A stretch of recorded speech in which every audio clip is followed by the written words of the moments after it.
చిన్న వయసులో ఒక 5 ఏళ్ల వయసులో 6 ఏళ్ల వయసులో ఉన్నటువంటి పిల్లలకి ఫాదరే సూపర్ హీరో. వాళ్ళ ఫాదర్ సూపర్ మ్యాన్ అనుకుంటారు. ఏమైనా చేయగలడు మా నాన్న ప్రపంచంలో సాధించలేదంటే ఏం లేదనుకుంటారు.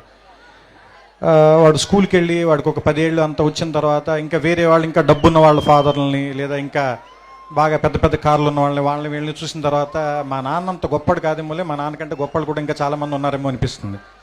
అదే ఒక 15 ఏళ్ళు దాటి 18 ఏళ్ళు అవి వస్తున్నప్పుడు నాన్న సిగరెట్ కాల్చొద్దురా, లేదా బాగా చదువుకోరా, రాత్రిపూట ఇడ్లీకి ఇంటికి రారా, ఇలాంటివన్నీ చెప్పినప్పుడు మా నాన్న ఏంటి బాగా నసదొబ్బుతున్నాడు, చేదస్తాం అనుకుంటాను, మా నాన్నకి సరిగ్గా తెలియదు అనుకుంటా బతకటం, అందుకని ఇలా అయిపోయాడు అనుకుంటాడు. వీడికి ఒక 20 ఏళ్ళు 25 ఏళ్ళు వచ్చి ఒక అమ్మాయిని పెళ్లి చేసుకున్న తర్వాత ఒక ఫ్లాట్ రెంట్కి తీసుకోవటం, ఉద్యోగం చేయటం, నెలాఖరికి వచ్చేసరికి అప్పులు చేయాల్సి రావటం, బిల్స్ కట్టాల్సి రావటం, ఇలాంటప్పుడు నాన్న మనం మరీ అనుకున్నంత వేస్ట్ ఏం కాదనుకుంటే బాగానే మేనేజ్ చేసినట్టున్నాడు 4 పిల్లలు, కానీ మనకి దీనమ్మ ఇంకా ఒక్కడిని కూడా కనకుండానే ఇంత కష్టంగా ఉంది మనకి అనిపిస్తుంది.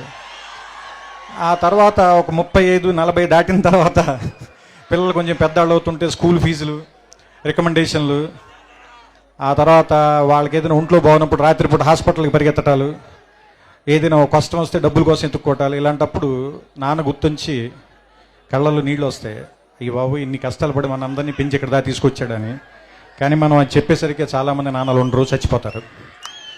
అందుకని నా ఉద్దేశం ఏంటంటే నాన్న బతికుండగానే మనందరం థ్యాంక్స్ చెప్దాం. మన భారతీయులందరికీ కూడా భాషతో సంబంధం లేదు. మన భారతీయులందరికీ కూడా ఒక డే అనే దాని మీద పెద్ద నమ్మకం లేదు.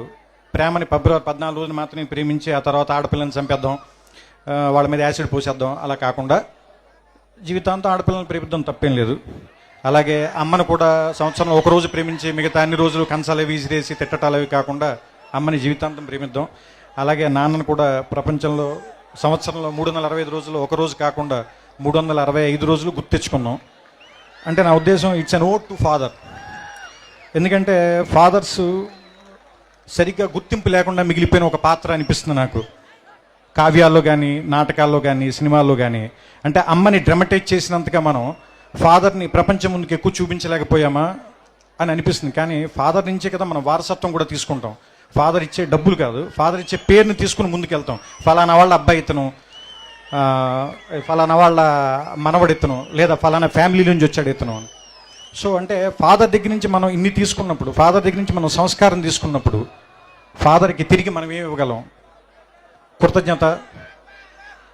ఫాదర్ కృతజ్ఞత కోరి మనం పెంచడు కదా, మరి ఏమి ఇద్దాం?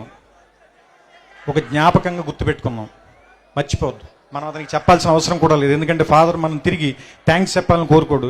చిన్నప్పుడు ఆయన భుజాల మీదే నుంచుని ప్రపంచాన్ని చూస్తాం, ఆయన వేలు పట్టుకుని నడక నేర్చుకుంటాం, ఆయన ఒళ్ళో కూర్చుని చదవటం నేర్చుకుంటాం, ఆయన ఒళ్ళో కూర్చుని ప్రపంచాన్ని చూడటం నేర్చుకుంటాం.